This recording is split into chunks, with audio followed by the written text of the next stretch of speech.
Welcome back to the Forensic Detailing channel. Do not forget to subscribe. Great to meet you. Now, today we're going to be doing a review of this relatively new to market Rupes DA Intermediate Polishing Pad. Now, let's just look at what it is. Very important. This is a DA, so for dual action polishers, which is a certain type of polisher, basically not a rotary. High performance cut and finish pad. So it's neither a soft finishing pad or a rock hard cutting pad. It's somewhere in between. It's the Liberal Democrats of pads. Don't go into politics. You already have. The DA Intermediate is the most versatile foam pad in the Bigfoot range. It removes severe defects, yet creates a high gloss, haze-free finish on a wide range of paints and surfaces. Pair this with the DA Coarse, the blue DA Coarse cutting compound to remove deeper scratches and severe paint defects, and with DA Fine, this one here, for moderate to fine defects or paint refinement, glossing up the paint, removing machine marring, final finishing, etc. It can even be paired with Uno Protect or Uno Advanced for final polishing and protection. So these products here, Uno Advanced, did it say Uno Protect? It did. Have I got that still? I don't. I tend to use the Advanced over the Protect. It didn't mention that you could use it with the Uno Pure, which is their out-and-out finishing polish. Why would you? Why would you? But you can finish out with it as well, which is interesting. So use it how you want, basically. Right, and just some things here. So gear driven, so it can be used on forced rotation, which is what I use here. And it can be used on random orbital, which is where the rotation of the plate spins on a bearing, like with a Bigfoot range, basically, which is what Rupes are known for. I don't have their cordless. I will get it one day. I'm saving for a Porsche engine at the moment, but once that's all taken care of, I'll eventually get the cordless, because that's what I like. What range of sizes is this available in? Well, it's in 6-inch, 5-inch, I think it might be available in 4-inch as well, at 3-inch and 1-inch or 40mm, which is very important, because you've heard me say with pads before, what's the point of buying a 5-inch pad for your big polisher, a 3-inch pad for your little 3-inch polisher like that one there, and then you've got a Rupes Nano tool, but there is no offering, and so you can't use that pad, and you have to go and use a different pad down at that size, and that throws your whole system then. So I think Rupes are one of the brands that give you all of those sizes. Very, very important. Pad made in Italy, European foam, brilliant. Better than Chinese foam and all that sort of stuff. We'll talk about that in a minute. Let's just talk about prices. So if you get the 6-inch pad, it looks like it's £10 and 50p. The 5-inch pad is £10. There's hardly any difference in price there. That pad is, the 3-inch is £7.99. I don't know what the 1-inch costs. Don't know. What would you reckon, about £5? I don't know. So I can't find anywhere that's selling it, but I can see from Rupes that it's on their spec sheet, so it's been made. So maybe that's just still filtering its way through. Tell me in the comments. I want to give you some comparisons here.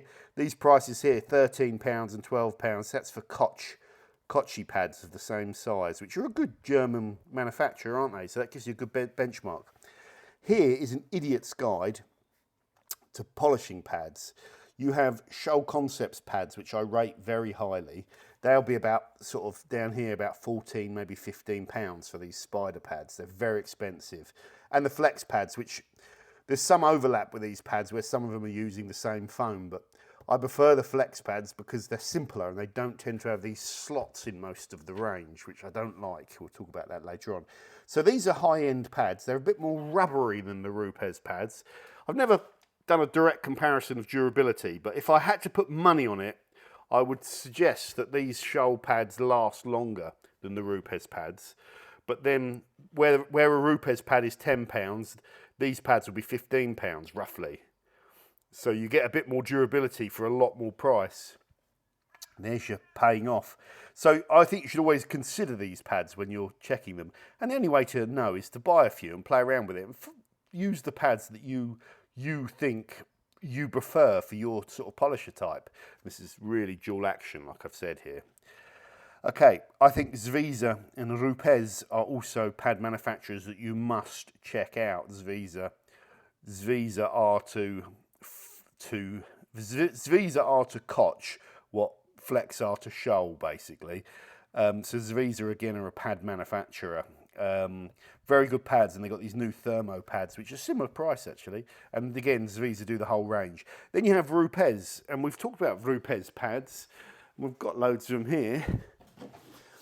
And the cool thing with Rupes is the pad system matches up to their abrasive system historically, although this intermediate pad causes a bit of a confusion. So, you know, white to white, yellow to yellow, forgive the movement, and somewhere in there is blue. There's all my blue ones, blue to blue for cutting, so it's very easy. And as well as foam, you've got wool and microfiber in all these different ranges. So the Rupes system gives you every format of pad, wool, microfiber, foam, in every different size, 6-inch through to 1-inch, in every different coarseness, so heavy cutting, medium cutting, finishing, you know. So they've got the lot, basically. They've got the juice and lot. Now, I'll just show you all these pads in there. So there's all those flex pads. That's what I don't like. That, you can even see the way it distorts. You lose strength in the pad by having those cuts. So I don't like that. I just like a plain pad. It gives it more strength then. You can even, that's a Scholl pad, that's a flex one. So you can see why I favour the kind of flex ones. Hexlogic as well from Buff and Shine. Decent pads for starting out. There's the whole Scholl Concepts range of pads there with the little slots in them. Look at that. So yeah, Rupes. I've got the Zvisa ones first. Got some Geon pads as well in there, which are decent. So yeah, some other options. Koch, very good quality. Buff and Shine, you know, Hexlogic. When you're starting out, Hexlogic's quite a good option. Lake Country as well make good pads, American manufacturer. Okay, so there I've given you pricing comparisons. Rupes for European-made foam, products made in Italy, their prices on pads have always been very competitive. This is good information. Wind the clock back about 4 or 5 years when I did the best buffing pads. I think you could get the Rupes pads for between £7 to £8. You could even get them cheaper. Sometimes you could get a pack of them, and really cheap, like a pack of 10. They were one of the cheapest, like probably too cheap. And now they've gone up to £10 slowly, but all of the pad prices have all crept up. We've talked about pad prices before. Can you go cheap on pads? Well, historically, if you want to go cheap on anything detailing, you go to China. The problem is the Chinese have not worked out how to make decent foam for polishing pads. So there's a few Chinese manufacturers that import European foam and make half-decent pads, but those pad manufacturers, their prices, they're only about £1 cheaper than the European ones. Okay, you save £1. If I go Chinese, you've heard me say before, typically I want it to be half price at least. Then I'll buy it maybe when it's less than half price, you know. If it's £1 cheaper, I'll go European. And then you get the real cheap Chinese stuff, which is just on rubbish foam that they make that's no good to anybody. So there's a good history of pads, European versus Chinese. Open versus closed cell. I believe these Rupes pads are all open cell. So if you've got your vat full up with your plastic that you're going to make the foam with, and you're going to fill it up with air, probably didn't work like that. This is how I think of it in my head. When you're pumping that vat of liquid plastic full of air, it makes bubbles. If you made those bubbles and then set it, it would be like an aero bar full of bubbles. And then you could cut your foam, etc. And those bubbles are intact. So the pad is not really going to let much product through. If you keep blowing up the bubbles till they burst, and then they form loads of little cells that are all open because they've burst, and then you freeze the plastic in like a mousse, you know, and you make your pad, then it's porous, you know, fully porous, and the compound will go all the way through it. You can blow through the pads. So that's the difference between open cell and closed cell. Open cell tends to be a bit harder to push down, a bit more springy because of, you know, the air in there doesn't pass through as much. Open cell, product tends to sink into it a little bit easier. Open cell's supposed to be a bit more aggressive historically. Don't really know. Okay, durability of pads, very important thing. Pads fail from two reasons. One, the glue that sticks the backing onto the pad. If you overheat it, it will soften and melt, and you then rip the pad off and you could rip the backing plate off with it. That problem, I think, has been fixed, and their glues are just a lot more resistant to heat now, and I don't see pads fail that way so much anymore. So the second way the pad fails is the surface, which does all the work. It's getting torqued, and all the heat, and it's doing the work, starts crumbling and delaminating, especially around the edge. Okay, the Shoal Concepts stuff is a sort of more rubbery type of pad that seems less prone to delaminating than other stuff. I don't know how this pad will fare durability wise. I could guess that it probably won't match Shoal Concepts, but it'd be a guess, and maybe Rupes have changed their pad formulation a little bit, but for the price, these always had decent durability. Now, here's another thing. Rupes really need this intermediate pad because there's a massive difference from their yellow pad, which is a kind of jack of all trades polishing pad that you can do a bit of light cutting with. This pad, once it starts heating up, becomes very soft actually, and it's more of a polishing pad in my head than the cutting pad. And there's a huge jump, and we talked about this years ago, to the blue pad, which is the heavy hammer, if you like. This is a very coarse pad with very wide pores, very heavy, thick foam in it, and you have to finish out when you use these pads. Well, in my opinion, if you cut with this and the coarse compound, that's not going to deliver you a final finish. So this is a pure heavy hammer tool that needs refining, especially so with the microfiber and wool as well. But even this foam, very coarse, very aggressive. Now, Rupes used to have a green pad in their range,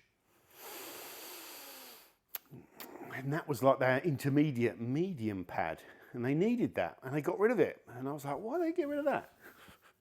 And they sort of have like a really heavy hammer in the blue, and then all the way down to the yellow compound, which is like a medium hammer. The compound's okay in terms of its aggressiveness and finishing and all that, but then the yellow pad is quite soft, and these are quite similar. In fact, you could get away without having the yellow foam, because these white foam, because these yellow pads finish down quite well. You could. I've spoken about that, and that's backed up with testing as well. I did a lot of formal testing on these Rupes pads with the Gonio photometer, so the yellow pads finish out very well.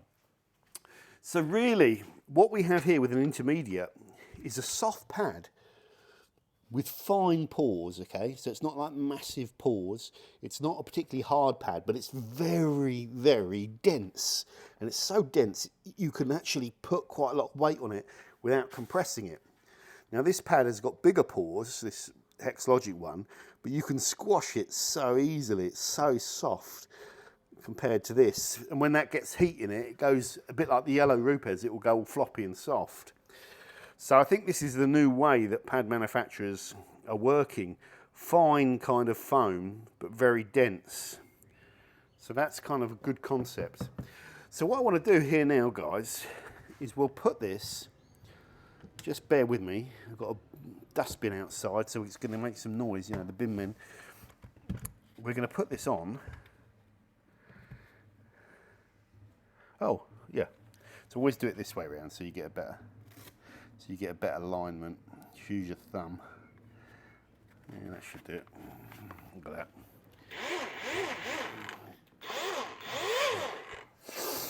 So these pads, force rotation, dual action, not really designed for rotary application. Cone pads aren't really for rotary, they're more for DA. You could do it on there, but it wouldn't be ideal. One other thing I want to talk about is Rupes pads don't have any redeeming features other than this little cooling hole. The centre of that can get hot on dual actions, especially some of them have an exposed metal bolt which radiates heat. So you do find these pads with holes in the middle, to vent out heat. Some people say that's a load of nonsense. I don't really mind. The centre of the pad, you don't get much cutting done anyway, so I don't mind a hole in the centre of the pad. You don't see that hole on flex pads, for example, or shoal pads, although they have just changed their design. Yeah, it's another issue, isn't it? Pad manufacturers constantly changing their design. Now, you could also see certain pads have waffles on them. Some of them have hex logic. Like the Lake Country CSS pads have got little dimples in them. And then if you read the blurb on the product, those contours or treads or whatever you want to call them always have a purpose. It'll be something that sounds really desirable. But in my opinion, I don't really want, in an ideal world, any of that. I just want a flat surface. I've come to that conclusion, you know, not just because I'm an old miserable bugger, but I just don't think it does much. Okay, so let's go on and demo this now, guys. I've got my test hood out there. I'm going to demo it with the coarse compound first, I think, because the coarse compound is harder to use. It's more aggressive. It's stiffer. It's the least friendly to use, you know, whenever you're using cutting compounds. Finishing polishes and mid-range ones are nice and slick. Oh. It caked up a little bit. What should we do with that? Let's just take that off, guys. Yeah, let's just take that off. So I always have these misoperations live when I'm filming. Let's just get rid of that. Hold on. There we go. Right, we'll do that again. Now the bottle's free. We'll probably do it again. There we go. So we'll go with 4 big peas. And we could cover the subject of priming pads. There are probably some benefits to priming pads, but literally after your first pass, your pad will be probably primed anyway. So let's go out here and put this down so you can get a nice shot. For those that are interested, that's where we're running out of clear coat here. See, this test panel's seen some action. So I'm just going to plonk this there. I'll come and get this camera in a second.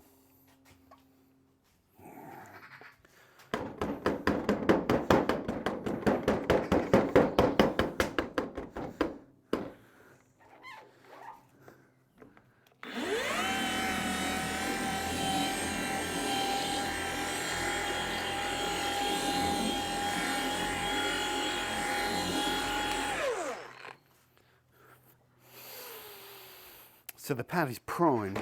You can see how stiff that pad is. Really struggling to compress it, which is good, really. Let's just make sure you've got a shot there. Yeah, let's crank this up. Let's go and work this for 2 passes.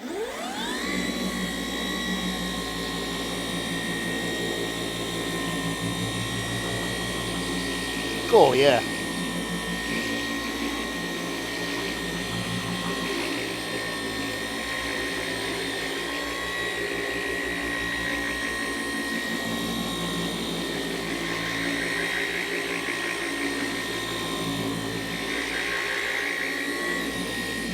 Well, that's good. I was using a hell of a lot of downforce then. I want to be able to sort of show you that. I'm getting paint transfer. I'm going through the clear coat there. But a pad, very stiff, which is nice. Let's carry on working on it.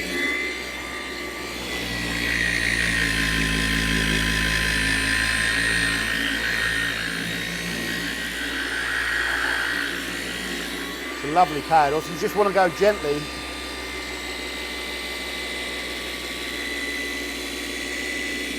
Pad feels good.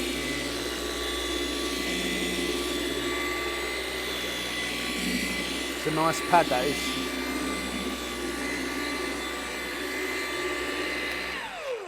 Nice pad. Let's just buff this off. So that pad feels different, very different to using the Rupes yellow, very different.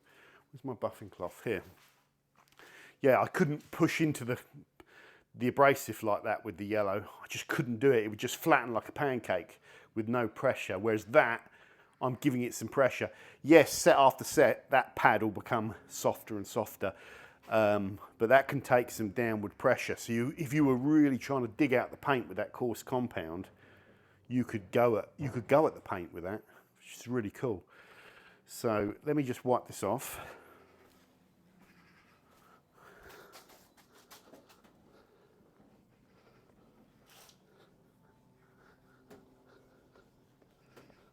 I really like that. Lovely.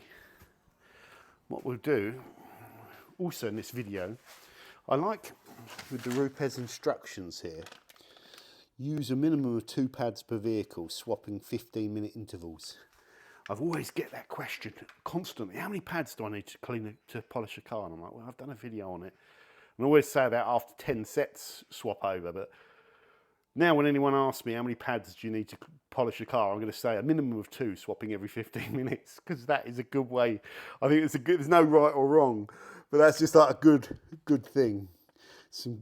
Avoid solvent-based compounds, cleaners, yeah, interesting. Clean with warm water and a mild soap.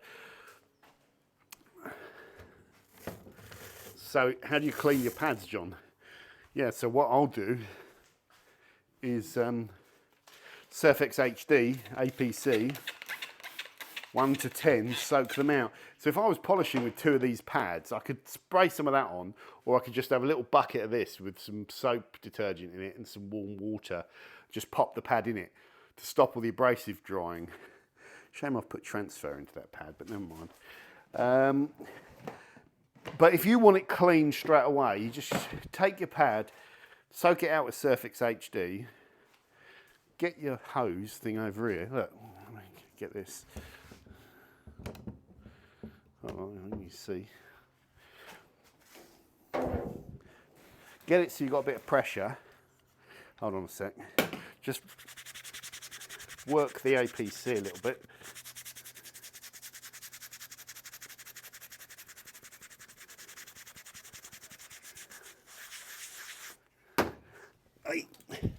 Then blast it out. Do this near a drain because all the polish will go on your patio, but never mind.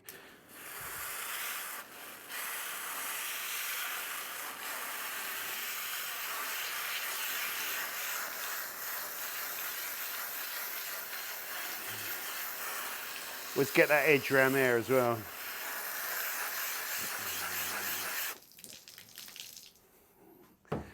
And some people then say put the pad on the polisher and spin it out. It will take hours to get the pad dry doing that. The best way to do it is if you're working, is get a microfiber that you've put in the pile because it's got a little bit too much polish on it. You know, so you finish with that microfiber for the day, you know, and then just put it in there and then just push all your weight down like that. And that sucks all of the moisture out. Then if you want, put it on your pad, your machine then, and spin it on top speed to get the rest of the water out. But that is virtually bone dry. And you could use that. And it's immaculately clean. Surfex HD is a great pad cleaner as well. Really good pad cleaner for some reason. So yeah, you know, it's a simple thing. When I'm polishing, I don't like any water to be kicking around because water thins most of these polishes down and then they'll flick and you'll make mess everywhere. So I prefer to swap to a bone dry pad, but if I do need to wash one, you can do that. So you can have 2 and then, you know, swap to your other clean pad, then do that to that pad and get it there ready for use next. That's it, guys. So what do I think of the intermediate pad? Yes, Rupes needed this. They definitely, what the hell was that? Rupes needed this pad. This pad is much, you can cut with this pad, a bit like, this is the equivalent of what I use a lot, which is the Flex Purple. It's not the same as the Flex Purple, that's got quite bigger pores, that's got a bit fuzzy from use, but it's a similar sort of concept where this pad will finish out well for a pad that you can cut with. So you can power in, you can use heavier abrasives, you can do single stages with that, and you're just going to be able to work with pressure where you need it, without pressure if you don't need it. It's going to finish down virtually as good as the yellow, but just stay a bit more stiffer for you to use during the set. The price is good. It's got the full range of pads. There is some complexity though. Well, let's talk about the downsides. The downsides are that Rupes have introduced this after they've just built their DA system, haven't they? So they've got like the blue heavy cutting, the yellow mid-range, the white finishing. Such a nice, simple, logical thing. Now suddenly there's a cyan pad introduced into that. It kind of makes it a bit, it scrambles it all, and suddenly people that are new to the system are going to be like, oh yeah, I get the blue, I get the yellow. Oh no, what's the cyan? Where does that go? Do I use that with this? Do I use... And even though it's not that difficult, but when you're new, you do have all these questions about where does this fit in. So people new to it, this doesn't fit in with the Rupes system. So yeah, how would they have gone about doing that? Interesting, isn't it?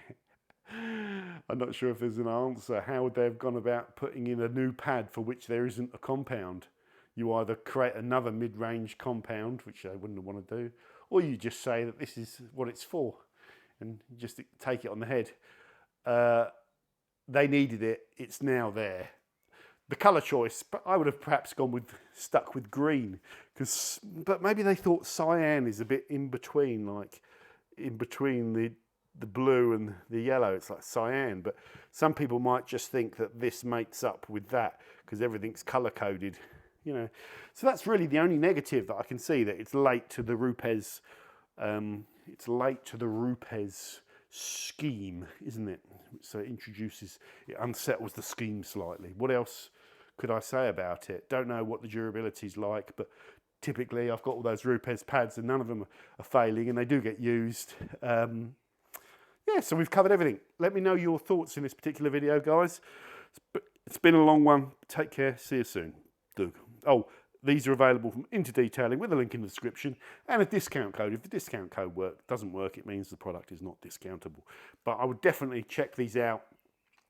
The most important piece of advice I gave you earlier on is everyone will have a different opinion on what pad is kind of the best for them, which is normal, isn't it?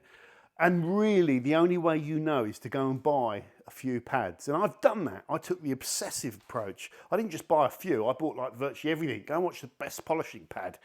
I must have had like, God knows, I had the whole bench full of polishing pads because that's how I like to do it. But by me doing it, I've hopefully cut down this for you.